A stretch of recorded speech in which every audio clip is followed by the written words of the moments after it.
Dear viewers, नमस्कार, सलाम, सत श्री अकाल, गुड मॉर्निंग। दोस्तों, आज फिर हम पद्म भूषण मौलाना अब्दुल करीम पारेख के बेटे माजिद पारेख साहब से बात करेंगे। सर, पवित्र ग्रंथों में डेफिनेशन ऑफ रिलीजन यानी धर्म की परिभाषा क्या मिलती है? बहुत अच्छा सवाल है ये। देखिए मैडम, आज दुनिया हमारी जेब में हम लिए लिए घूम रहे हैं। इसमें हम देख सकते हैं कि जिन जिन देशों ने मजहबी जुनून को छोड़ा वो तरक्की कर गए हैं। हमारे देश में दो चीजें बहुत ज्यादा पाई जाती हैं, एक है ओवरडोज ऑफ पॉलिटिक्स और दूसरी ओवरडोज ऑफ रिलीजन। और इतिहास हमारा भरा पड़ा है कि जब जब सड़कें खून से लाल हुई, मजहब और सियासत की वजह से हुई। हम भारत की सैर कर लें, ईस्ट से वेस्ट तक, नॉर्थ से साउथ तक, ज्यादातर हमारी मस्जिदें, दरगाहें, मठ, मंदिर, गुरुद्वारे एनक्रोचमेंट और अतिक्रमण पर मिलेंगे।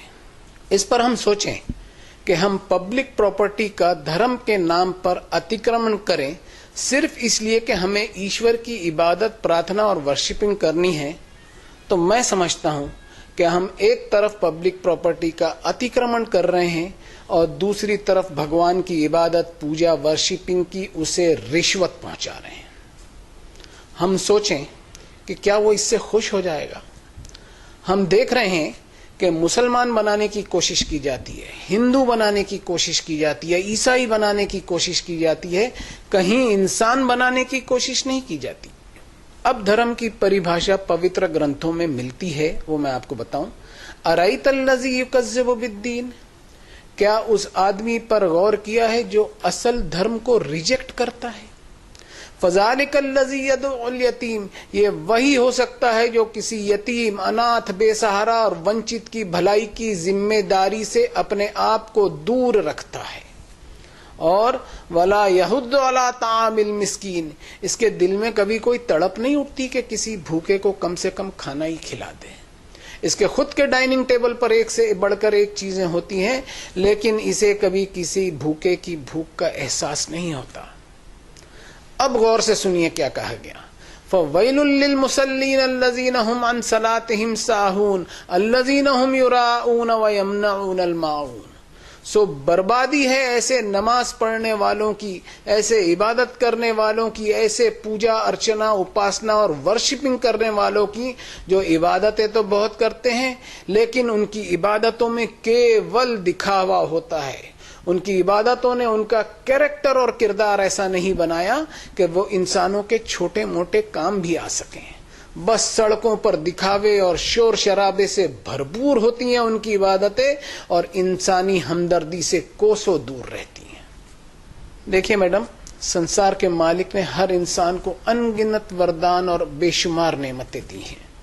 इन वरदानों को इंसान इनाम न समझ ले, बल्कि ऊपर वाले का एक कर्ज समझे, एक परीक्षा समझे।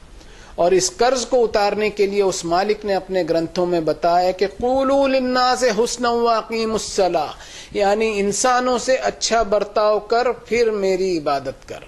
लोगों को उनके अधिकार देता चला, ये सोचते हुए कि जो कुछ तेरे पास है उसमें से तुझे इंसानों के लिए कंट्रीब्यूट करना है, और इस कंट्रीब्यूशन में तुझे कभी किसी पर कोई एहसान नहीं जतलाना है, बल्कि ये समझते हुए कंट्रीब्यूट करना है कि लोगों का तुझ पर अधिकार निकलता है जिसे तुझको अदा करना ही करना है, इसलिए कि जो चीज तू हासिल किए हुए है वो तेरी खुद की प्रॉपर्टी नहीं, बल्कि उसका असल मालिक मैं हूं। तो मैडम, ये है असल धर्म की परिभाषा, जो आपको दुनिया की किताबों में नहीं मिलेगी। ये सिर्फ आकाशी किताबों में ही मिलेगी, चाहे वेद हो या उपनिषद, चाहे कुरान हो या बाइबल हो।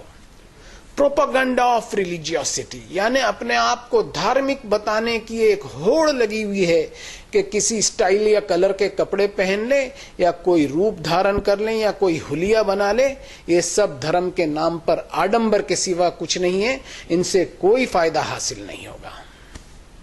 Thank you very much Parekh साहब।